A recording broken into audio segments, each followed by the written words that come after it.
اللہ علیہ وسلم نے فرمایا میرا رب کریم جب کسی کو بیمار کرتا ہے نا تو پھر اللہ فرشتوں کو بھیجتا ہے، فرماتا جب پتہ کر کے آؤ کسی سے میری شکایت تو نہیں کر رہا۔ تو فرشتے جا کے عرض کرتے ہیں مالک اس کے پاس تو جو بھی آیا نا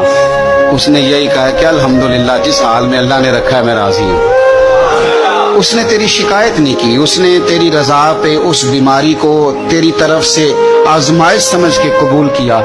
میرے نبی کریم علیہ الصلوۃ والسلام فرمانے لگے، رب فرماتا ہے فرشتوں گواہ ہو جاؤ، اگر میں اسے اس بیماری سے شفا دوں گا تو جو اس کے پاس خون ہے اس سے بہتر خون اسے عطا کروں گا، اور جو اس کے پاس گوشت ہے اس سے بہتر اسے گوشت عطا کروں گا، اور اگر میں اسے اس بیماری میں وفات دوں گا تو پھر میں اسے جنت عطا کروں گا۔ اگر شفا دوں گا تو بہترین شفا دوں گا، اور اگر وفات دوں گا تو پھر جنت دوں گا۔ جب آپ حوصلے کے ساتھ چیزوں کو قبول کرتے ہیں، جب آپ کی طبیعت کے اندر صبر چھلکتا ہے،